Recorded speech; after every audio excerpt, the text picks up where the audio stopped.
los alumnos que también se encuentran en otras licenciaturas.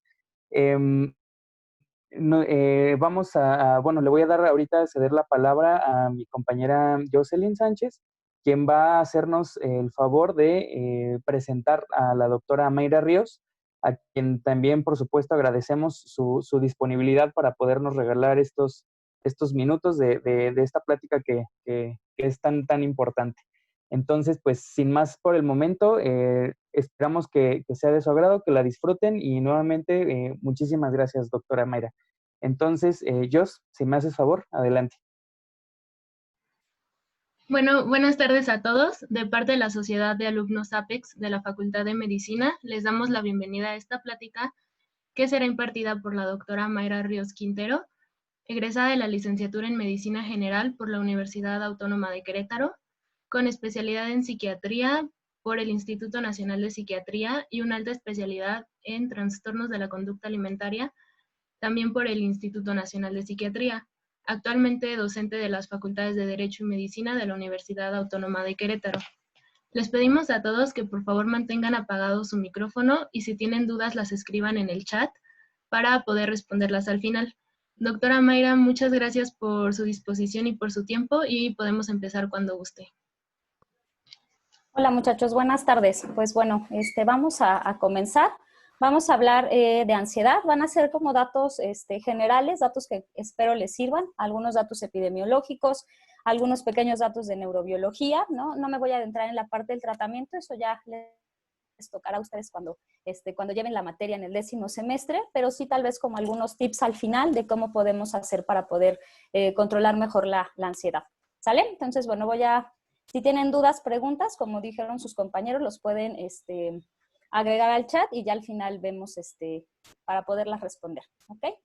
Entonces, vamos a empezar.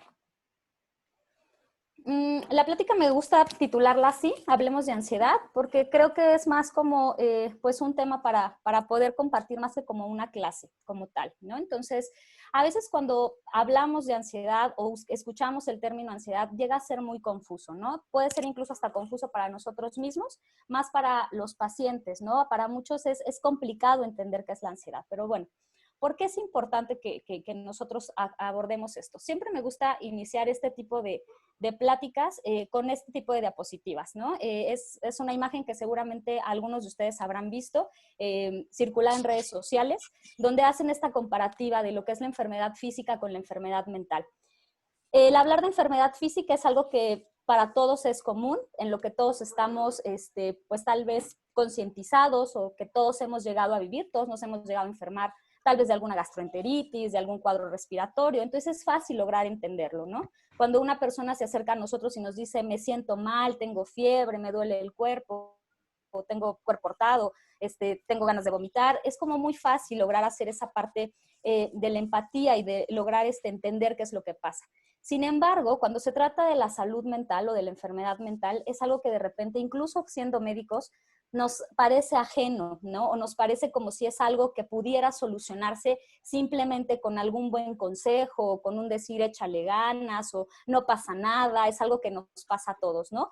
Y si nosotros tratamos la enfermedad mental como si no tuviera importancia, eso hace que también para los pacientes sea complicado decidir cuándo es el momento de buscar atención. Me gusta mucho hacer esta comparación, como lo ven en la imagen. De un lado tenemos la enfermedad médica y si tenemos una persona que dice no me siento bien, es muy fácil como llegar a decirle pues vete a tu casa, tienes que cuidarte, ve al doctor, toma tu medicamento, ve a descansar.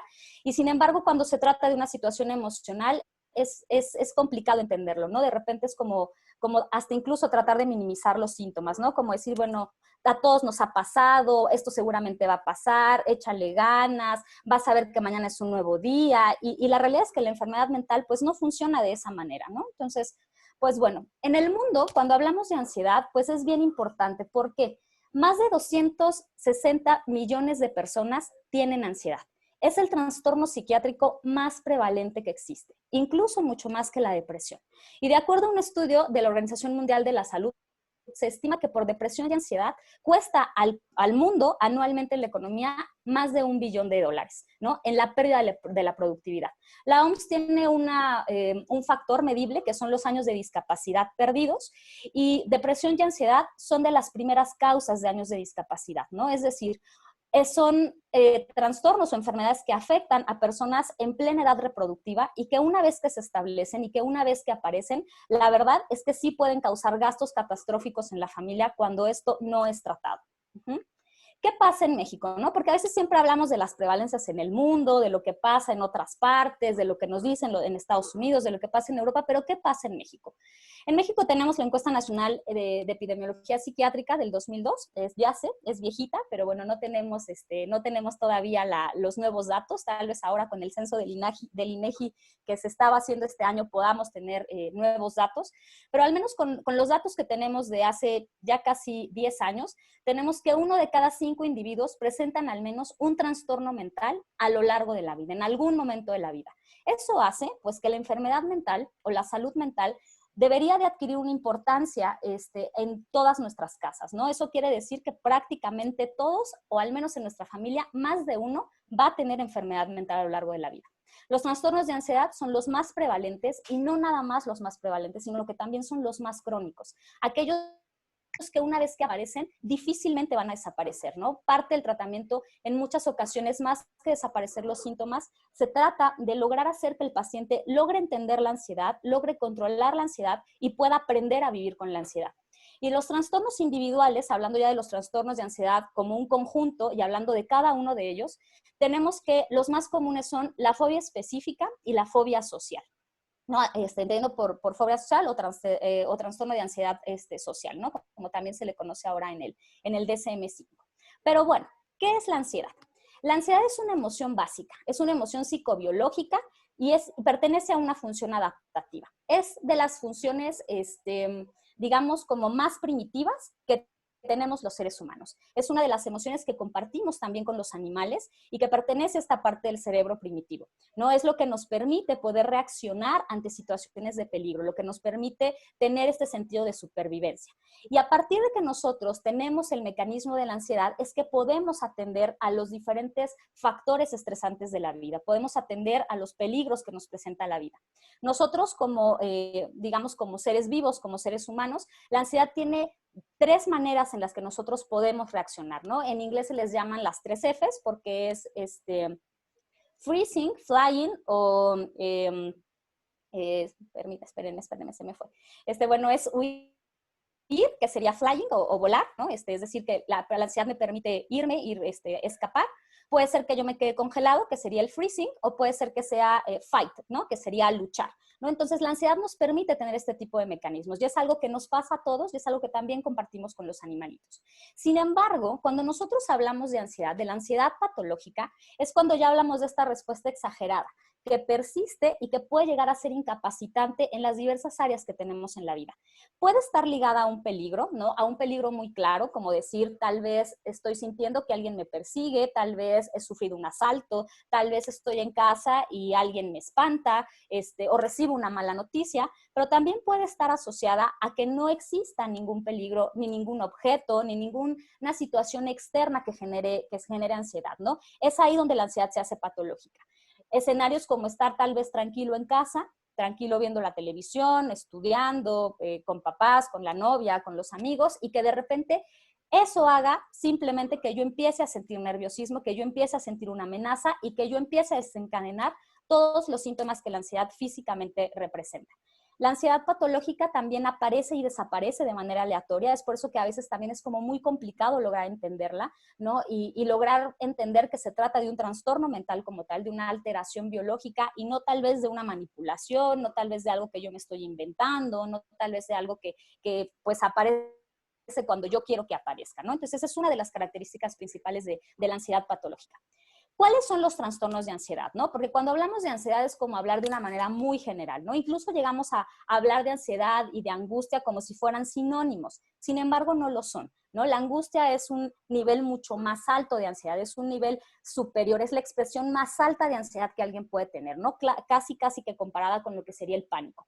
Y dentro de los trastornos de ansiedad hay diferentes tipos, ¿no? Yo les pongo aquí la clasificación del Manual Diagnóstico y Estadístico de las enfermedades mentales en su última edición, que es la del 2013, que es la edición número 5, y tenemos todos estos trastornos de ansiedad. El trastorno de ansiedad por separación, el mutismo selectivo, que son principalmente trastornos de ansiedad que ocurren en la infancia, y posteriormente vienen pues el resto de los trastornos de ansiedad, ¿no? La fobia específica, la fobia social, el trastorno de pánico, la agorafobia, el trastorno de ansiedad generalizada, el trastorno de ansiedad inducido por sustancias, el debido a enfermedad médica y el debido a pues una causa no especificada, ¿no? Como todos los trastornos mentales, siempre tenemos ese último que nos salva si es que no logramos identificar cuál es la causa, ¿no? Entonces, bueno, todos estos son los trastornos de ansiedad. Entonces, cuando nosotros vemos a una persona, cuando vemos un paciente y decimos, tiene trastorno de ansiedad, en realidad es como si estuviéramos diciendo, pues prácticamente nada, ¿no? O sea, no tenemos que ponerle nombre y apellido, tenemos que colocarlo, porque no es lo mismo tener un mutismo selectivo que tener un trastorno de pánico, ¿no? Ni es lo mismo tener un trastorno de pánico que tener un trastorno de ansiedad generalizada. Puede ser que compartan ciertas características, sin embargo, el abordaje va a ser completamente diferente, ¿sale? Entonces, ¿qué es lo que pasa en los trastornos de ansiedad? Va a haber 4 áreas principalmente alteradas. Una es la parte de la cognición. Toda esta parte de los pensamientos, lo que el paciente genera, va a tener una alteración muy evidente, donde el paciente va a tener este pensamiento repetitivo, incluso hasta con ciertas características obsesivas, donde todo el tiempo va a estar pensando en los peligros, en las amenazas que tiene, en las cosas que lo pueden poner mal, donde entonces incluso va a desarrollar este tipo de pensamiento catastrófico o anticipatorio, ¿no? Es decir, como un pensamiento hiperalerta. También va a haber alteraciones en la parte del estado fisiológico, porque aunque la ansiedad ocurre en la mente, ocurre en un circuito cerebral, en un circuito neurobiológico, eso no quiere decir que los síntomas físicos no sean reales, ¿no? Si nosotros medimos los signos vitales de un paciente en una crisis de ansiedad, en un ataque de pánico, una crisis de angustia, que es el nombre correcto, o en un ataque de pánico, ¿qué es lo que va a pasar? Muy probablemente lo vamos a encontrar con una presión arterial alta, con una frecuencia arterial alta, con una frecuencia respiratoria alta, muy probablemente sí puede haber diaforesis, puede haber temblor, es decir, incluso hasta puede haber elevación de la temperatura, ¿no? Es decir, el estado fisiológico también se ve alterado, ¿no? Y después tenemos la parte del comportamiento. Mucho del comportamiento va a estar ligado a lo que es la ansiedad, ¿no? Es decir, sobre todo comportamientos evitativos, ¿no? Como decir, yo entiendo que tal vez tal factor me pone ansioso, tal factor me da miedo, tal situación me estresa, entonces voy a comenzar a evitarla o voy a comenzar a hacer cosas para tratar de no ponerme en esa situación. Y la ansiedad empieza a generar a tal grado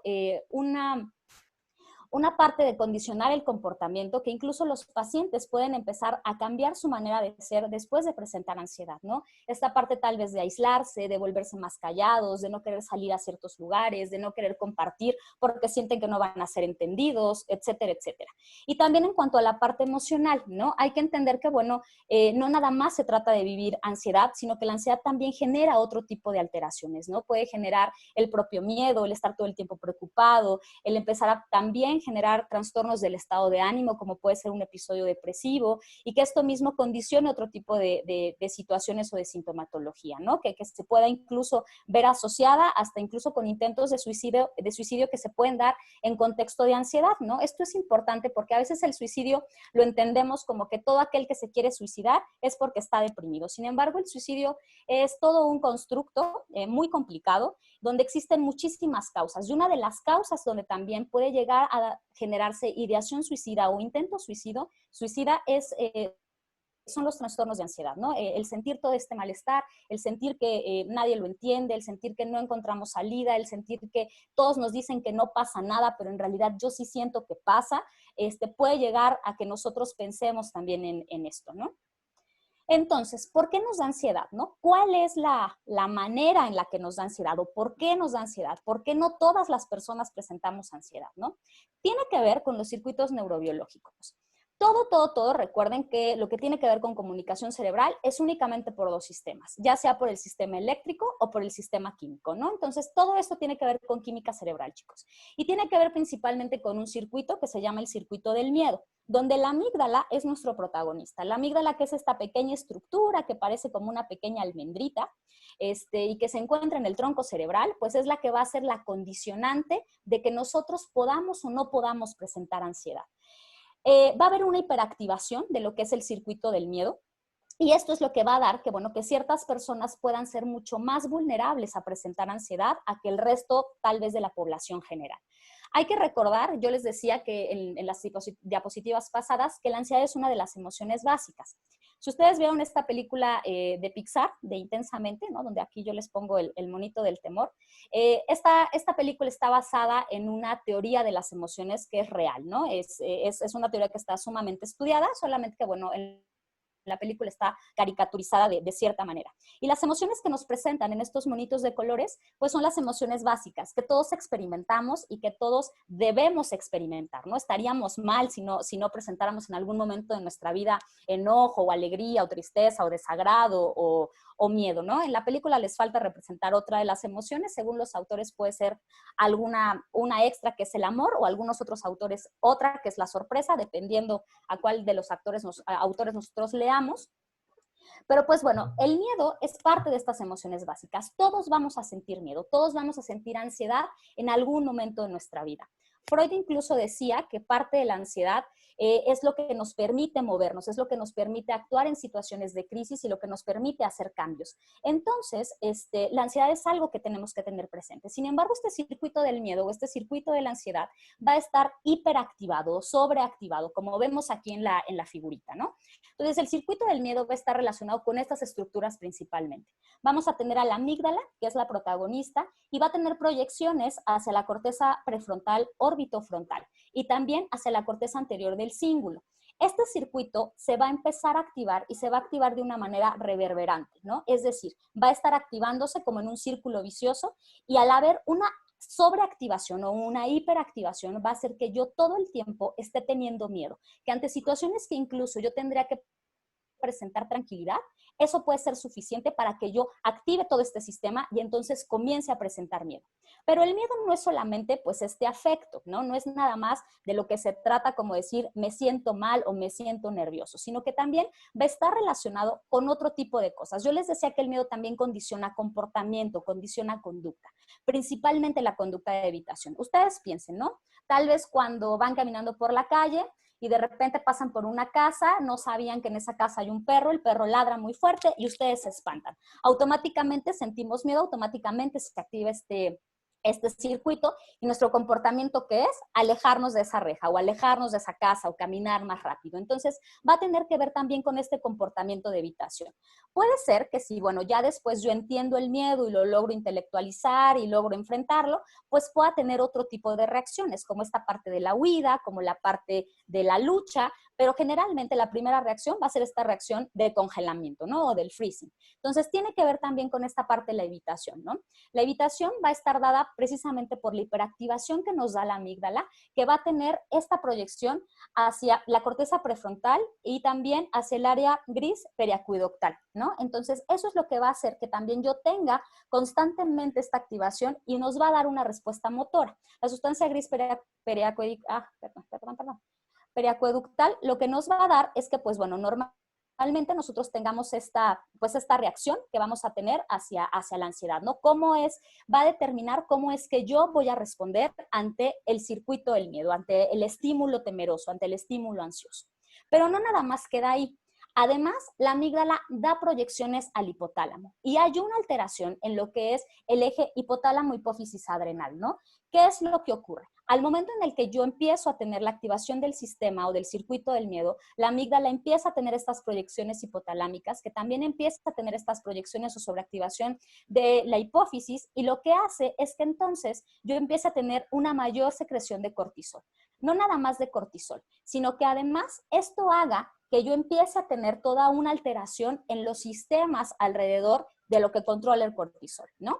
Entonces, si yo quedamos que nada más tal vez yo caminaba por la calle, me asustó un perro y no pasa de ahí, pues probablemente esa elevación de cortisol va a ser momentánea o probablemente ni siquiera llegue a ser tan importante como para que mi cortisol se aumente. Sin embargo, si yo tengo este circuito ya alterado y es este circuito reverberante, es este circuito que todo el tiempo está siendo sobreactivado, este circuito que va una y otra vez, pues eso va a predisponer a que yo tenga niveles séricos de cortisol alto y que lo que va a dar como consecuencia es que yo tenga mayor probabilidad a tener otro tipo de condiciones, ¿no? Como puede ser una enfermedad arterial coronaria, una diabetes mellitus tipo 2 o incluso hasta un infarto, ¿no? Entonces, eso es una parte que es bien importante. No quiere decir que el estrés o el susto de diabetes, ¿no? Eso seguramente ya lo han visto en sus clases de endocrinología. Sin embargo, esta parte de la ansiedad tiene una relación directa. ¿Por qué? Por la elevación del cortisol específicamente.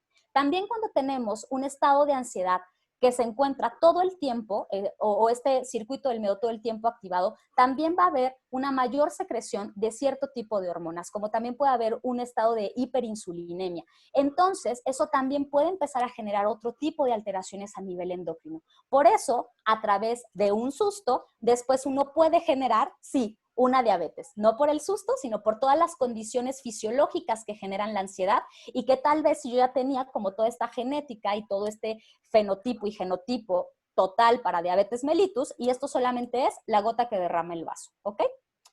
Después tenemos que, bueno, también hay una respuesta autonómica acerca de lo que es el miedo, ¿no? Generalmente cuando estos pacientes llegan a las salas de urgencias, aquellos, bueno, entiendo que, bueno, ahorita no están yendo a clínicas, pero bueno, cuando van a clínicas, cuando van a sus guardias de urgencias, aquellos compañeros que ya están o van al internado, se darán cuenta que las salas de urgencias están llenos de pacientes ansiosos, ¿no? Se dice que incluso hasta una cuarta parte de los pacientes que acuden a una sala de urgencias son pacientes que no tienen una urgencia médica y que tienen un trastorno de ansiedad, específicamente una crisis de pánico o un ataque de pánico o crisis de angustia.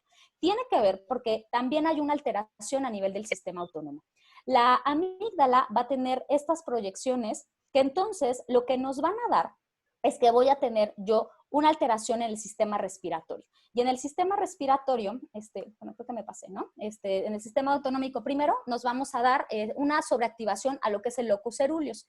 En el locus coeruleus, si ustedes se acuerdan, es donde se produce la mayor cantidad de noradrenalina. Y la noradrenalina, como parte pues de las funciones que tiene nuestro cuerpo, pues es ponernos alerta, ¿no? Y hacer que todo este estado de hiperactivación lo tengamos presente. Entonces, ¿qué hace? Pues que yo tenga una dilatación pupilar, que yo comience a tener diaforesis, que yo empiece a tener aumento en mi frecuencia cardíaca, que yo empiece a tener aumento de temperatura, que yo empiece a tener aumento en mi frecuencia respiratoria, que empiece a preparar mi cuerpo para la huida, ¿no? Cuando nosotros secretamos noradrenalina, cuando nos encontramos en situaciones extremas, en situaciones de peligro. Por ejemplo, aquellos muchachos que les gusta tal vez, como todos los deportes extremos, subirse a la montaña rusa, lanzarse del bungee, del paracaídas, manejar altas velocidades, pues tenemos estamos familiarizados con esto, ¿no? Con esta parte de la activación noradrenérgica. Entonces, pues bueno, eso también pasa cuando el circuito del miedo se activa, ¿no? Tenemos una liberación de noradrenalina mayor de la que normalmente esperamos. Y eso hace pues que si yo lo tengo de manera frecuente, si yo lo tengo de manera crónica, pues eso puede hacer que yo tenga un estado vulnerable, un estado premórbido para tener otro tipo de alteraciones, como que aterosclerosis, una isquemia cardíaca, aumento de la tensión arterial o una hipertensión arterial, una variabilidad en la frecuencia cardíaca que después puede condicionar algún problema en la conducción cardíaca. Puede ser que también tenga infarto agudo al miocardio o incluso hasta una muerte súbita, ¿no?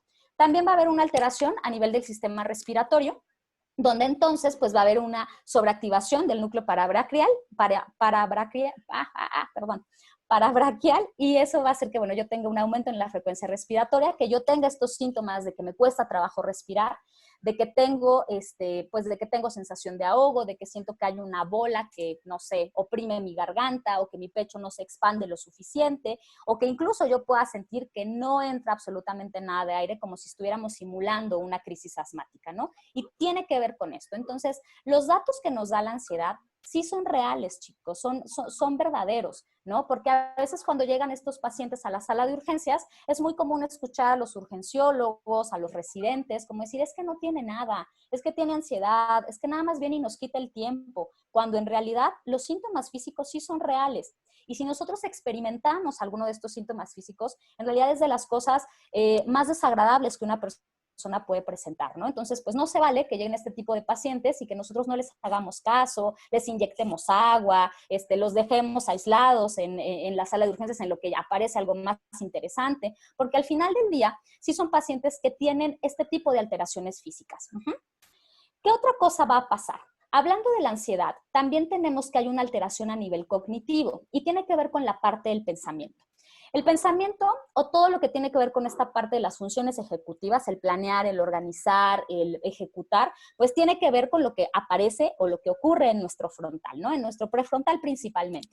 También tiene que ver con eso lo que es el pensamiento, ¿no? Es por eso que esta parte es la última en madurar, es la que nos hace diferentes al resto de los animales, es lo que nos hace ser seres racionales, pero también es la parte donde podemos tener alguna alteración. Y precisamente en las personas ansiosas, la parte del circuito de los pensamientos hace que también esté alterado y que haya esta sobreactivación. Va a haber una sobreactivación en el pensamiento que va a hacer estos estímulos que van a llegar al tálamo, van a pasar o van a hacer como un relevo en el estriado y después van a llegar a la corteza prefrontal dorso lateral. Y ahí es donde vamos a tener este tipo de pensamientos que son estos pensamientos preocupantes, ansiosos, estos pensamientos que pueden llegar a ser hasta obsesivos, estos pensamientos catastróficos. Y es por eso que el ansioso, a pesar de que yo le diga, no pasa nada, el peligro ya pasó, no te va a ocurrir nada, el pensamiento continúa dando vueltas. Se le llama pensamiento rumiativo o rumiación del pensamiento. Como las vacas cuando mastican y tragan y después vuelven a regresar la comida y vuelven a masticar, pasa lo mismo con el pensamiento. El pensamiento entra en este circuito como si fuera una bola de nieve, donde en lugar de que yo pueda detenerlo, comienza a hacerse cada vez más y más y más y más catastrófico hasta que yo genero pues este tipo de escenarios que son pues completamente desagradables para mí, ¿no? Entonces, ¿qué es lo que pasa, no? ¿Por qué si todos tenemos el circuito del miedo? ¿Por qué si todos tenemos amígdala? ¿Por qué si todos tenemos que experimentar ansiedad? Porque es parte de nuestras emociones básicas. ¿Por qué no todos tenemos un trastorno de ansiedad? Tiene que ver con ciertos factores genéticos. Digamos, todo en psiquiatría, recuerden que tiene que ver con factores es multifactorial. Tiene que ver sí con la genética, tiene que ver también con el medio ambiente y todo se tiene que conjuntar para que entonces se presenten los trastornos mentales. A menos de ciertos trastornos muy específicos que sí la genética juega un papel fundamental, ¿no? Pero hablando de esto, tiene que ver con que la amígdala va a estar en respuesta al estrés. Si yo tengo una amígdala y yo generalmente en mi vida, el estrés es un estrés, podríamos decir, habitual, es un estrés no por arriba de lo normal, es un estrés esperable, lo que cualquier chico de mi edad, cualquier persona de mi medio socioeconómico viva, pues entonces probablemente tendré una respuesta al estrés sin ningún problema, ¿no? Una respuesta al estrés normal, como vemos aquí en el esquema. Si hay algún tipo de estrés en la infancia, si hay ciertas situaciones de vida adversa, pues bueno, yo podré tener por acá también tal vez una reactivación de mi circuito del miedo, pero que tal vez no sea algo reverberante, sino que sea de repente se cambie, y eso también puede ser que pues yo pueda vivir mi vida sin tener ansiedad como un trastorno, sino como una emoción que de repente presento y que de repente puede mejorar. Pero si yo tengo una serie de situaciones a lo largo de la vida, sobre todo hablando de la infancia, donde hay estrés a lo largo de la infancia, donde hay abuso, donde hay muchas situaciones que me ponen en riesgo, situaciones de vida adversas, y además yo tengo esta parte de la sensibilización genética o biológica de mi propio cerebro y hace que mi circuito del miedo esté todo el tiempo siendo activado, pues yo voy a empezar a tener una sensibilización. Así como en la parte de la inmunidad nos sensibilizamos a ciertos antígenos para generar inmunidad, pues bueno, pasa lo mismo a nivel cerebral, ¿no? Nos podemos sensibilizar hacia cierto tipo de reacciones, hacia cierto tipo de conductas y hacia cierto tipo de sentimientos o emociones. Entonces, pues yo voy a tener, si tengo múltiples estresores a lo largo de la vida, pues esta sensibilización a la angustia y pues bueno, va a ser mucho más fácil que en la vida adolescente, en la vida adulta o incluso desde la infancia yo presente un trastorno de ansiedad o un trastorno del estado de ánimo como una depresión mayor, ¿ok? Además, la genética también juega un papel importante, ¿no? Se nace o se hace ansioso, ¿no? Quedamos que entonces tiene que ver con multifactorialidad, ¿no? Entonces tiene que ver una parte, sí el ambiente, sí los eventos de vida adversos, pero también tiene que ver la parte genética. Si yo tengo un cerebro que es un cerebro bueno, un cerebro que está bien hecho, un cerebro que no es vulnerable, un cerebro que no pasó ningún tipo de problema durante su formación, durante la gestación y durante la parte de la maduración a lo largo de la vida, pues entonces probablemente mis factores de riesgo disminuirán. Si yo tengo un cerebro que al contrario ha tenido pues esta parte de tener dificultades desde la concepción o a lo largo de mi desarrollo, será mucho más fácil. Y en la parte genética también hay partes determinantes. Va a haber un genotipo del transportador de serotonina, del SERT-L y del SERT-S, son digamos estos dos subtipos, donde se ha podido observar que aquellos que tienen el primer genotipo, que es el L, pues ellos vamos a tener como un circuito resiliente. ¿Qué quiere decir eso? Que voy a tener un circuito que puede reaccionar a los eventos de vida, puede reaccionar al miedo, pero que en general no va a pasar nada más, ¿no? ¿Será que yo pueda reaccionar al miedo? Tal vez de repente luche, tal vez de repente huya, tal vez de repente me congele, pero pues no va a pasar como de un mal rato y después no va a pasar nada. Si yo tengo esta parte de alteración genotípica en el transportador de serotonina y tengo esta variable del S, pues entonces mi amígdala y mi circuito del miedo ya va a estar predispuesto ya voy a tener yo esta vulnerabilidad genética a poder tener este circuito que va a entrar todo el tiempo en hiperactivación, este circuito reverberante, y que pues bueno, probablemente lo que va a hacer, si además de la parte genética yo lo sumo con esta parte de los múltiples estresores de vida a lo largo de la vida, ¿no? Aquí en la diapositiva dice vida adulta, pero puede ser a lo largo de la vida, ¿no? Incluso desde la infancia, pues entonces es el caldo de cultivo perfecto para que yo pueda desarrollar un trastorno de ansiedad, ¿ok? Entonces, ¿por qué es importante que hablemos de ansiedad, muchachos? ¿No? Es decir, ya les di todo este choro, ya digo, también hay otros factores involucrados, como la parte de los neurotransmisores. Específicamente, todos los neurotransmisores van a participar en la ansiedad, ¿no? El principal, pues sí, es serotonina con noradrenalina, pero también hay por ahí participantes dopamina, GABA, el glutamato, digamos, todos tienen ahí su participación, ¿no? Eso no vamos a entrar como en mucho detalle. Aquellos que lleven psiquiatría, aquellos que ya la llevaron, pues bueno, ya lo estudiarán en esa clase. Pero bueno, ¿por qué es importante que hablemos de ansiedad?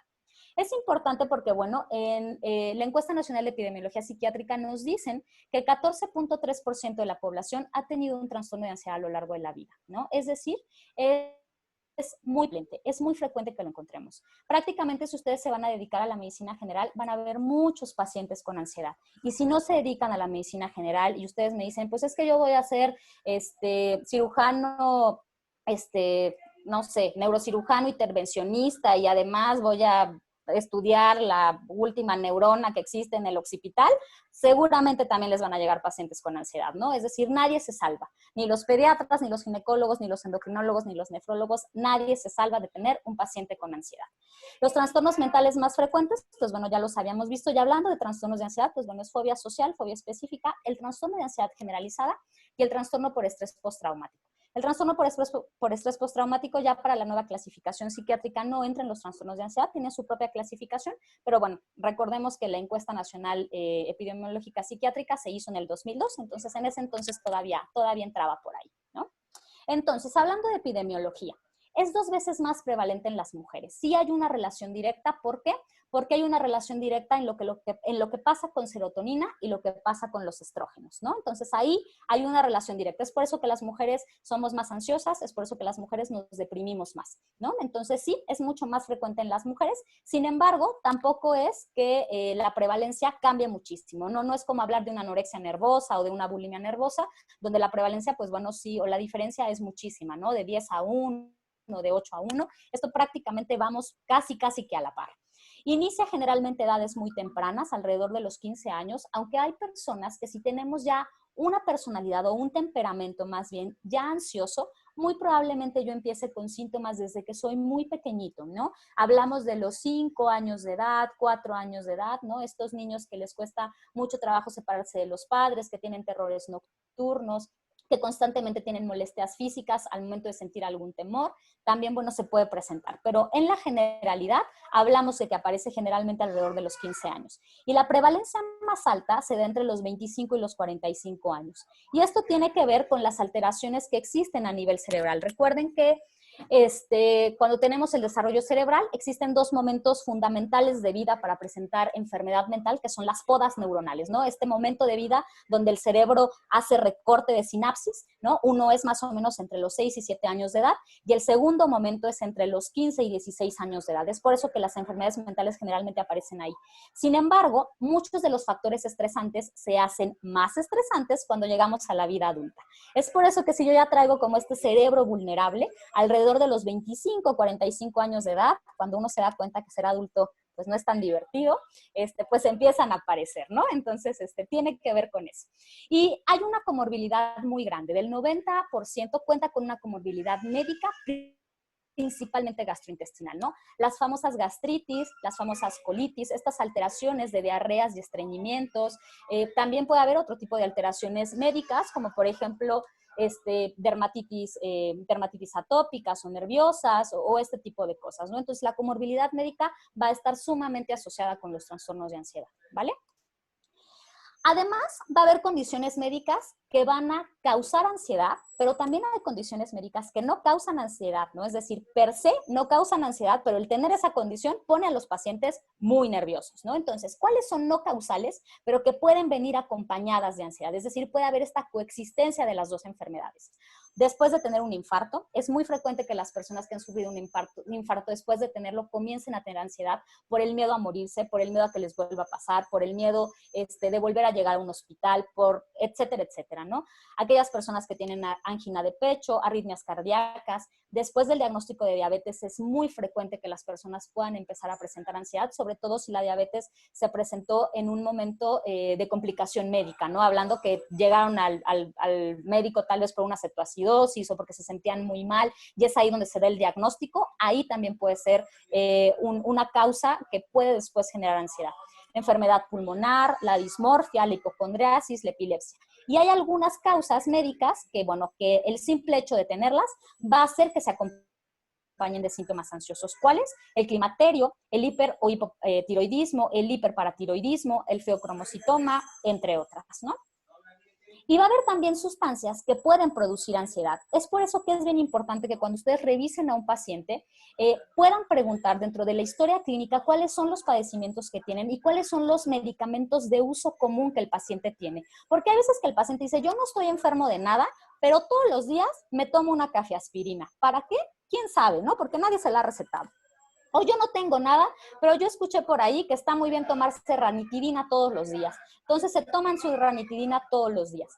Entonces, pues bueno, ese tipo de cosas también es importante conocerla porque hay ciertas sustancias o ciertos medicamentos que nos van a producir ansiedad por el simple hecho de tomarlos. Entonces, hay que descartar siempre que el paciente llega con ansiedad que no sea secundaria a la toma de alguna sustancia, ya sea una sustancia ilegal, o una sustancia de abuso, llamando cigarro, llamado alcohol, llamado cannabis, llamado la que ustedes quieran, o se trate de alguna otra sustancia como algún medicamento. Hay muchos medicamentos que pueden generar ansiedad, aquí se los pongo, como los antigripales, los broncodilatadores, la hormona tiroidea, los esteroides, ciertos antidepresivos. Esto es como un poco contradictorio porque el tratamiento pues son antidepresivos. Sin embargo, el inicio brusco del tratamiento antidepresivo puede aumentar los síntomas de ansiedad.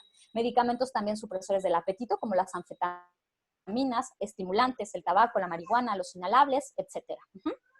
Y bueno, ¿qué debo hacer cuando tengo ansiedad? ¿No? ¿Qué es lo que se tiene que hacer si yo presento ansiedad? Si uno de mis familiares, de mis amigos, mi novio, mi novia presenta ansiedad, si yo estoy en una sala de urgencias, soy un interno, soy un estudiante de medicina y llega una persona con ansiedad y yo no sé qué hacer y lo único que se me ocurre es llamar a un médico, llamarle al psiquiatra, pues bueno, lo siguiente es lo que se tiene que hacer. ¿Cómo ayudar a alguien que sufra ansiedad? Lo primero es decir que estamos ahí para ellos, ¿no? Es decir, que no están solos, que no se sientan que están completamente abandonados. No hay que intentar entenderlos. En el momento en el que se vive la ansiedad o en el que se siente la ansiedad, es algo que no sirve de nada, ¿no? Como tratar de entender, de explicarle, mira, no pasa nada, eso no sirve. Tampoco sirve juzgar, como decir, ah, pues sí, claro que llegó así con todo este drama porque se acaba de pelear con el hermano. No sirve de nada hacer eso, muchachos. Hay que tratar de darle espacio y preguntarle, bueno, ¿qué necesitas? ¿Quieres que esté contigo? ¿Quieres que te deje? Si quieres que estar solo, yo voy a estar en el cuarto de al lado, yo voy a estar aquí a 2 pasos. Si necesitas algo, por favor, dime. Hay que decir que se fijen su respiración y ahorita les voy a mostrar cómo es que se tiene que respirar. Hay que preguntarle si podemos hacer algo por él, si te necesita que le traigamos algo, un vaso de agua, si necesita que le traigamos, no sé, una manta, un suéter, que le hablemos a alguien, ¿no? Hay que recordarle que es algo que va a ser pasajero, que no se va a morir de ansiedad, que sí es importante, que los síntomas sí son reales, pero que nadie muere de ansiedad. Hay que tratar de distraer su atención y hay que tratar de evitar comentarios como relájate, échale ganas, todo va a estar bien. Eso no sirve de nada, chicos, ¿sale? Y bueno, después hay que informarlo, ¿no? Informarlo que, bueno, qué es lo que tiene y poderlo canalizar hacia la persona pues que lo pueda tratar, ¿no? Eso es lo principal que yo tengo que hacer ante un ataque de pánico. Una de las partes importantes es la parte de la respiración, porque la respiración va a hacer que nosotros podamos disminuir la ansiedad, que nosotros podamos calmar la ansiedad. ¿Cómo es esto? La respiración tiene que ser una respiración diafragmática. Nosotros normalmente pues respiramos en 2 tiempos. Lo que tenemos que hacer es aumentar la respiración a 4 tiempos. El inhalar sería el primer tiempo, detener el aire sería el segundo tiempo, exhalar sería el tercer tiempo y esperar a otra vez volver a inhalar sería el cuarto tiempo. Y la respiración tiene que ser utilizando el diafragma. ¿Utilizando el diafragma para qué? Para que al momento de hacer la inspiración yo baje mi diafragma, infle mi estómago y entonces eso haga que mi capacidad pulmonar sea mayor y entonces yo tenga mayor cantidad de oxígeno en los pulmones y que una vez que yo exhale, pues yo pueda meter el abdomen empujando mi diafragma, que pueda comprimir la mayor cantidad que se pueda a los pulmones y yo pueda exhalar la mayor cantidad de dióxido de carbono. Esa es, digamos, la manera correcta de hacer la respiración diafragmática, ¿no? Aquí se los pongo en la imagen. Les voy a pasar un pequeño video, a ver si me deja aquí la presentación. Es un video que hicieron de gobierno de la República, ahora con todo esto de la ansiedad y la pandemia, entonces también viene como un ejemplo de cómo es que nosotros tenemos que respirar. Entonces, nada más déjenme saber a alguien si ahí lo ven o necesitan que se los comparta. No, doctora, no lo vemos. ¿No lo ven? Entonces voy a dejar de compartir la presentación y voy a ver si puedo compartir el video, ¿sale? Sí.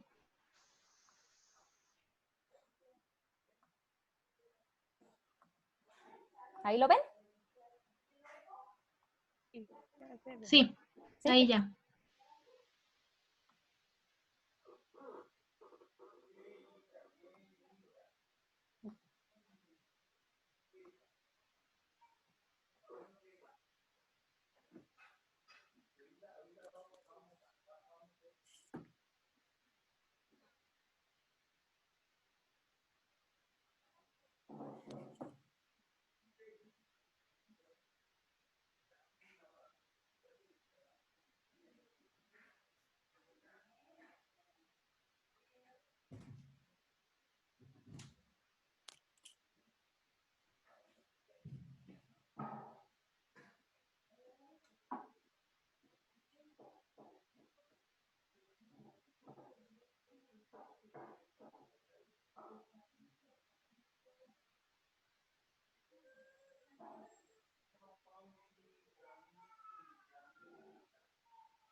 Perdón, chicos, me decían que no se escuchaba el audio, ¿no?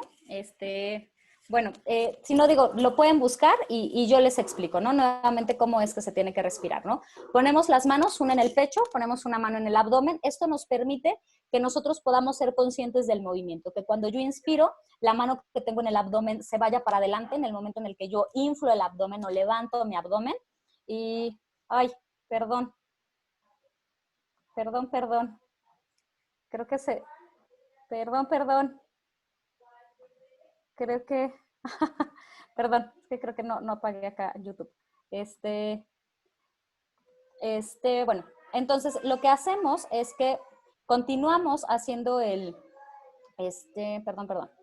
Lo que hacemos es que entonces ponemos las manos, de esta manera yo me puedo dar cuenta de que al momento de inspirar puedo aventar mi estómago para adelante y al momento de expirar, pues yo meto mi estómago como pues si me hiciera flaquito, ¿no? La parte de la respiración tiene que ser en tiempos. Al momento de que yo meto aire, tiene que ser usando única y exclusivamente la nariz y tengo que esperar, contar tal vez hasta 3, hasta 4, 5 segundos. No se trata de ponernos morados, sino lo que aguantemos. Y después sacar o exhalar el aire de manera también lenta y esperar otros 3, 4, 5 segundos para volver a hacer la siguiente inhalación. Si yo hago la respiración tranquila, si yo le ayudo a la persona que está sufriendo ansiedad en ese momento a respirar, muy probablemente alrededor de la quinta, sexta respiración, la ansiedad va a comenzar a disminuir. Es una manera muy fácil a la que todos podemos acceder de poder disminuir la ansiedad, ¿no? No sé si han visto en las películas o en algún programa esta parte donde respiran con una bolsa. Pues bueno, digamos, no todos andamos cargando una bolsa de papel con nosotros, entonces, pues bueno, esta es una manera como muy sencilla de poder nosotros mejorar la parte de la respiración, ¿ok? Entonces, pues bueno, eso sería, pues al menos por mi parte, todo. No sé si ustedes tengan dudas, si tengan preguntas, si haya quedado claro, si no haya quedado claro, si haya algo más en lo que quisieran que andemos en el tema. Aquí vienen mis datos, sino bueno, pues cualquier cosa, si tienen alguna duda y no la quieren hacer por acá, me la pueden hacer a mí de manera personal. Pero bueno, no sé si tengan alguna duda, tengan alguna pregunta. Sí, maestra, buenas tardes. No sé si me escucha. Sí. Ajá, mire, la pregunta es que yo he estado más o menos investigando sobre el tema y habitualmente es, ahora sí que pues evadir un poquito el conflicto y no confrontar. O sea, no confrontar de una manera en cuanto a que esto es una realidad, lamentablemente es una realidad no solamente en nuestro país, sino a nivel mundial. Y pues no he encontrado como que, pues ahora sí que de alguna manera unas técnicas, ¿no? Para poder confrontar esta nueva realidad que tenemos, que pues no sabemos cuánto tiempo va a durar. Y es todo lo contrario, ¿no? Es como escaparse, como no lo veas, ni siquiera veas noticias, como tratar de huir. O sea, está esta respuesta que usted platicaba al principio, de o te congelas o atacas o huyes, y pues hasta ahorita todo es congelarse e huir. Pero ¿de qué forma se puede plantear que podamos ahora sí que confrontar nuestra realidad, adaptarnos y ahora sí que pues luchar, ¿no? Gracias, muchas gracias. Sí, sí tiene que ver con eso, ¿no? Esta situación que estamos viviendo, pues para todos es nueva, ¿no? Precisamente la parte del confinamiento, la parte pues también del miedo a salir ha hecho que los trastornos de ansiedad, si de por sí son prevalentes, pues el día de hoy lo sean aún más, ¿no?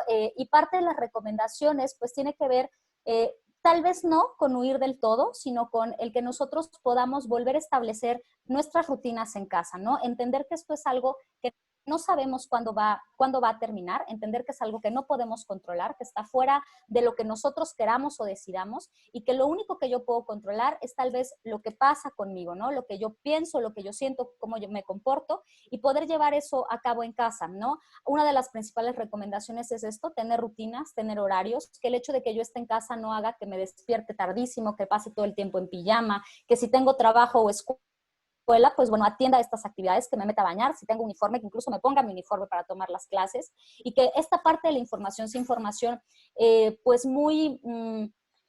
muy controlada, ¿no? Es decir, que no esté yo todo el tiempo viendo noticias, que yo no esté todo el tiempo metido en redes sociales, que no esté yo todo el tiempo hablando de la pandemia, los contagiados, lo que pasó aquí, lo que pasó allá, ¿no? Sino que tal vez yo escoja un momento del día donde voy a decidir informarme, ya sea en el noticiero que me parezca mejor, con el periodista que me parezca mejor, en la conferencia que dan a las 7 de la noche o donde yo prefiera hacerlo, ¿no? La información que funcione mejor para mí y que solamente sea un momento del día dedicado a eso y el resto del día yo pueda empezar a buscar actividades de esparcimiento. Y sobre todo actividades de esparcimiento lejos de los medios digitales, ¿no? Porque el día de hoy estamos tan conectados, tomando absolutamente todo a través del medio digital, que eso también hace que estemos absortos todo el tiempo en una pantalla, ¿no? Entonces, sí es una de las recomendaciones también, pues, para poder disminuir la ansiedad con todo esto que estamos viviendo actualmente con el confinamiento.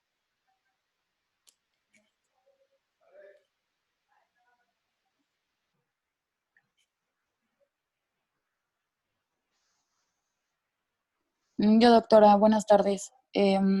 ¿Un Sí. psicólogo puede detectar algún trastorno de ansiedad o tiene que ser un psiquiatra? Sí. Los psicólogos los pueden detectar. Generalmente en muchas ocasiones los pacientes pues llegan primero a psicología, ¿no? A veces escuchar la palabra psiquiatra para muchos pacientes sigue siendo muy fuerte, ¿no? Se tiene la idea de que solamente va la gente que está muy mal o que necesita internarse, o tenemos como esta idea de lo que ocurre en las películas. Entonces muchos llegan primero a psicología. Entonces sí, un psicólogo puede como tal, pues darse cuenta que hay un trastorno de ansiedad. Como tal, se dice que el único que puede hacer el diagnóstico es el médico, pero pues bueno, los psicólogos tienen herramientas para poder hacer una primera impresión diagnóstica y entonces decidir si va a ser una ansiedad que se puede tratar única y exclusivamente con algún tipo de psicoterapia o es una ansiedad que ya va a requerir un manejo farmacológico.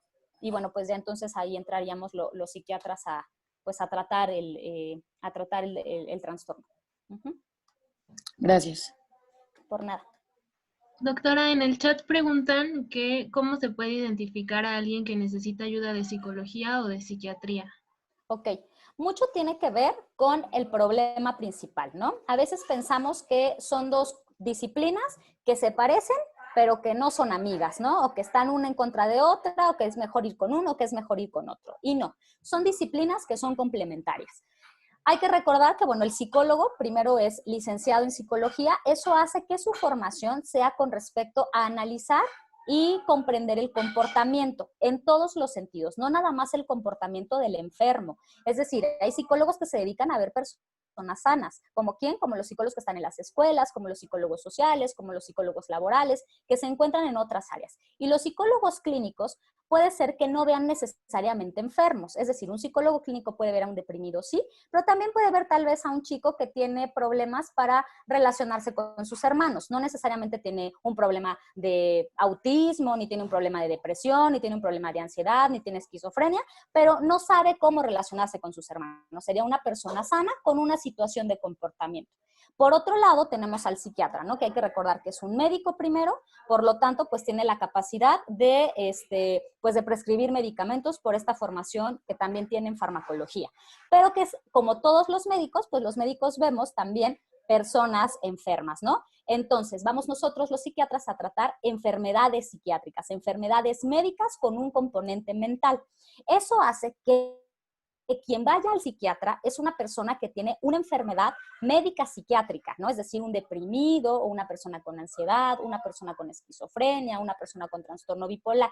Si llega un paciente sano al psiquiatra, pues no tendría mucho caso, ¿no? Es como si yo fuera al neurólogo, pero yo no tengo ninguna alteración neurológica. O yo quiero ir al gastroenterólogo, pero yo no tengo ningún problema gastrointestinal, pues el gastroenterólogo me va a decir, pues usted está muy bien, váyase a su casa y cuando le duela la panza o tenga alguna situación así, pues regresa conmigo, ¿no? Entonces es más o menos lo mismo.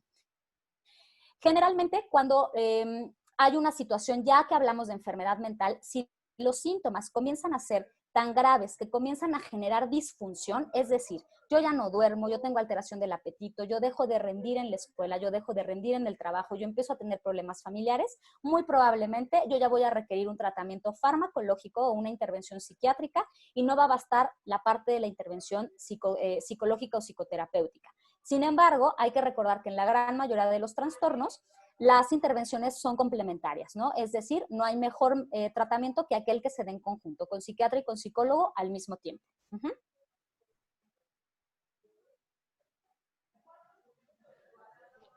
Gracias, doctora. Otra pregunta es, ¿qué relación tiene la despersonalización y desrealización ¿Realización? con la ansiedad y cómo tratarla?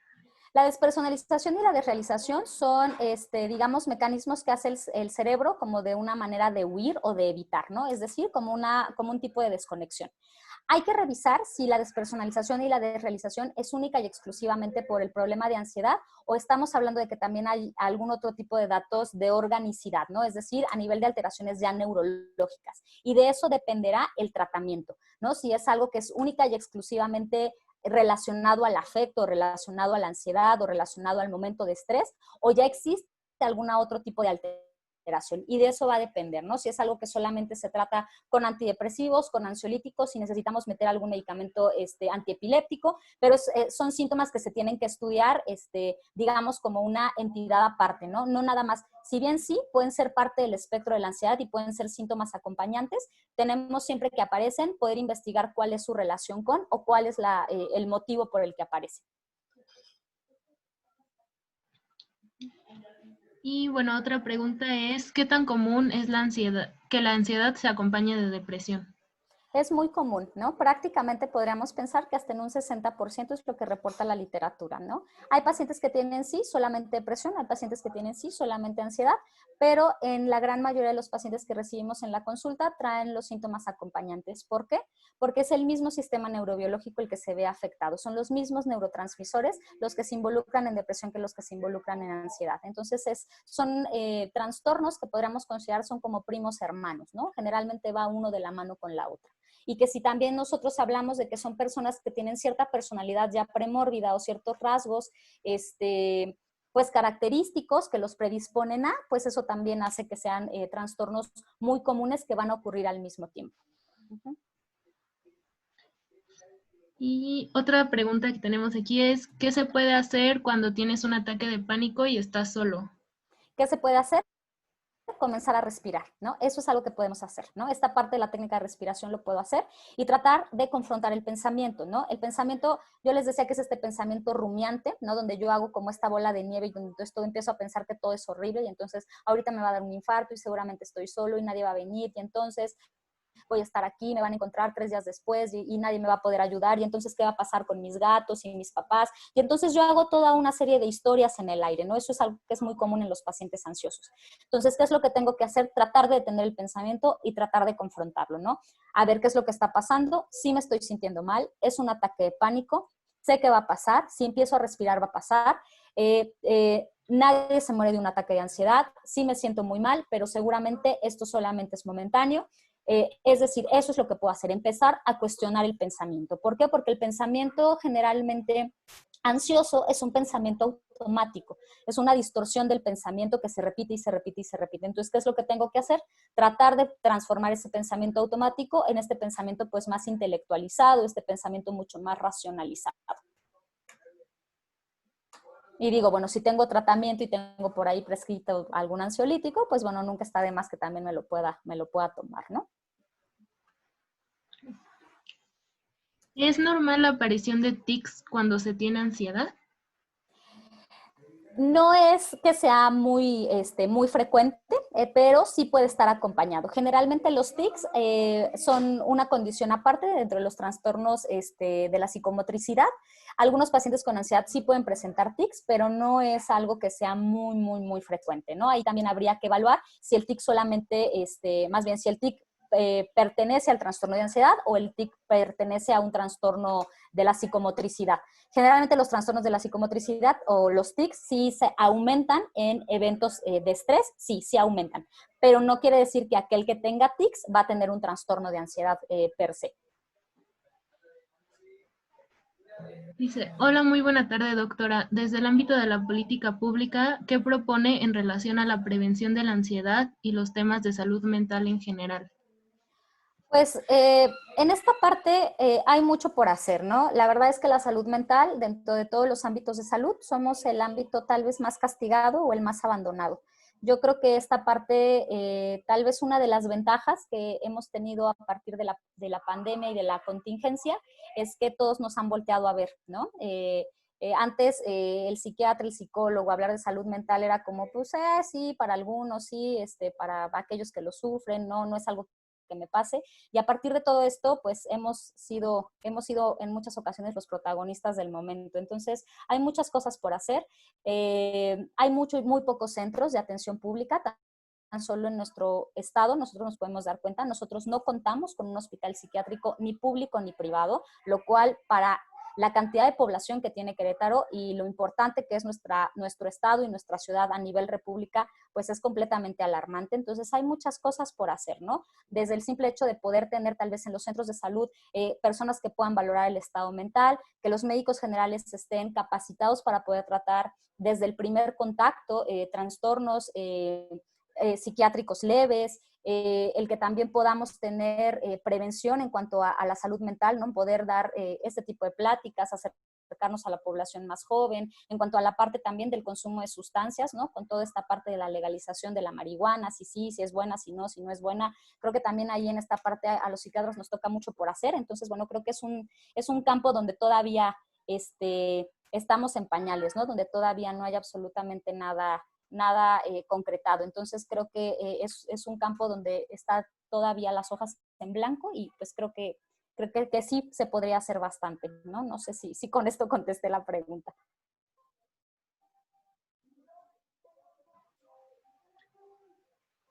Tenemos otra que dice, ¿cómo se relaciona la ansiedad con los trastornos alimenticios? Sí está relacionada, sin embargo, no es tan frecuente, ¿no? La parte de los trastornos de conducta alimentaria tienen más comorbilidad con otro tipo de trastornos con consumo de sustancias, trastornos del afecto, como el trastorno depresivo mayor, otro tipo de cosas, ¿no? Trastornos de personalidad, digo, sí se puede presentar, pero no es algo que sea tan frecuente. Uh-huh. Y dice, una persona con ansiedad con tratamiento farmacológico, ¿este será para toda su vida o la ansiedad, como otras enfermedades, se puede corregir hasta una vida normal sin tratamiento? Eso dependerá del trastorno de ansiedad, ¿no? Hay que recordar que cada uno de los trastornos es individual, así como tiene que ser el tratamiento. Habrá personas que tengan un solo episodio a lo largo de la vida, así como en los episodios depresivos, y que recibiendo tratamiento y recibiendo las técnicas apropiadas, el trastorno remita y puedan no volver a presentar ansiedad patológica, no la ansiedad normal sí, no, pero la ansiedad patológica, hablando de esto, ¿no? Y habrá otro tipo de personas que no, que tengan, que presenten de manera recurrente episodios, o que sea algo difícil de controlar y que sí serán personas que tal vez van a tener que estar en tratamiento, si no el resto de su vida, sí mucho tiempo, ¿no? Entonces, pues ahí va a depender de cada caso en lo individual, ¿no? Por eso es importante la valoración, por eso es importante que una vez que se identifique ansiedad, pues pueda ser canalizado con el especialista correcto. Ya vamos a leer las últimas dos preguntas. ¿La ansiedad puede desencadenar conductas obsesivo-compulsivas o es algo aparte?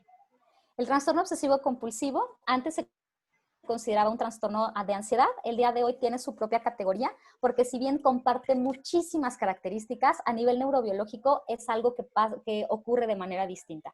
El trastorno obsesivo-compulsivo, sí, se acompaña con muchos síntomas de ansiedad, sin embargo, esas conductas ansiosas son propias del propio trastorno de obsesivo-compulsivo. Puede ser que en los trastornos de ansiedad yo sí tenga algunas características obsesivas, pero como tal un TOC diagnosticado o un TOC de eje 1, como nosotros le llamamos, no.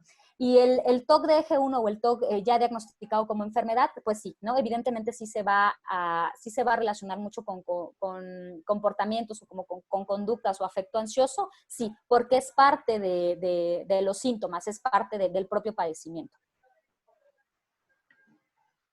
Y bueno, ya la última pregunta dice, ¿es común ver que las personas con ansiedad tomen conductas restrictivas o introvertidas? Pero ¿qué tan probable es que una persona adquiera conductas agresivas con las que pueda cometer algo ilícito? Y en caso de hacerlo, ¿pueden recibir un tratamiento distinto y fuera de centros penitenciarios debido a su condición de salud? Sí, tendría ahí que valorarse principalmente la parte de la personalidad, ¿no? Hay que recordar que, bueno, también existen los trastornos de personalidad y que generalmente, pues, bueno, todos tenemos ciertas características de la personalidad. No quiere decir que todos los ansiosos van a actuar de la misma manera, ¿no? Habrá quien en lugar de ser retraído, pues sí pueda tal vez ser mucho más irritable, pueda ser mucho más agresivo. Entonces ahí lo que se tendría que hacer es poder valorar en qué contexto se dan este tipo de conductas agresivas o delictivas. Y si pertenecen a un trastorno de ansiedad, pues entonces se dará el tratamiento correspondiente a. Si no se deben a eso y es más como una parte de la propia personalidad, hablando de un trastorno antisocial de personalidad o de una psicopatía o de una sociopatía, pues entonces el tratamiento será diferente.